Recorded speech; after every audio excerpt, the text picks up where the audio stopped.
ഇവിടെ ഈ ക്ഷേമ പെൻഷൻ വിഷയത്തിൽ 62 ലക്ഷം ഗുണഭോക്താക്കളെയാണ് പറഞ്ഞത് എന്ന രീതിയിലുള്ള ഇടതുപക്ഷത്തിന്റെ വ്യാഖ്യാനം ഒരുപക്ഷെ 1-2 ദിവസം കൂടിയൊക്കെ നിലമ്പൂരിൽ തിളയ്ക്കുമായിരിക്കും. പക്ഷേ ഇവൻച്വലി ഇനിയിപ്പോൾ 2 ആഴ്ച കൂടി ഈ തെരഞ്ഞെടുപ്പിനുണ്ട്. ഈ തെരഞ്ഞെടുപ്പിൽ ജനങ്ങളെ ബാധിക്കുന്ന വിഷയങ്ങൾ എത്രത്തോളം എടുത്തു പറയുന്നുണ്ട്, പ്രത്യേകിച്ചും വനം വന്യജീവി സംഘർഷവുമായി ബന്ധപ്പെട്ട് സംസ്ഥാന സർക്കാർ വന്യജീവികളെ വെടിവെച്ചു കൊല്ലാൻ കേന്ദ്രത്തിൽ നിന്ന് അനുമതി തേടിക്കൊണ്ടുള്ള കത്ത് കൊടുത്ത് ആ വിഷയം അങ്ങനെ നിർത്തിയിരിക്കുകയാണ്.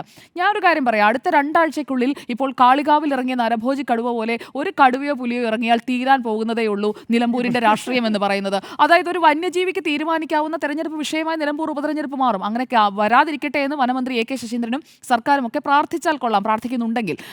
അപ്പോൾ എന്തായാലും ഈ വന്യജീവി വിഷയം അത് നിലമ്പൂരിലെ ഒരു പ്രധാനപ്പെട്ട വിഷയമാണ്. മലയോര മേഖലയുടെ വിഷയങ്ങൾ, അവിടുത്തെ നാട്ടുകാരുടെ വിഷയങ്ങൾ അത് എത്രത്തോളം അഡ്രസ്സ് ചെയ്യുന്നുണ്ട്. അല്ലാതെ നമ്മളിപ്പോൾ ചർച്ച ചെയ്യുന്ന ഈ വിഷയങ്ങളിലേക്ക് ക്ഷേമ പെൻഷൻ, മലപ്പുറം പരാമർശം, ഇതൊക്കെ സാധാരണക്കാരായ താഴെത്തട്ടിലുള്ള ജനങ്ങൾ, വോട്ടർമാരായിട്ടുള്ള ഇടത്തരക്കാരായിട്ടുള്ള ആളുകൾ എത്രത്തോളം ചർച്ച ചെയ്യുന്നുണ്ട്. അടുത്ത 2 ആഴ്ചക്കാലം എത്രത്തോളം ഇതൊക്കെ തന്നെ അവർ പറഞ്ഞുകൊണ്ടിരിക്കും, അതും വിഷയമാണ്.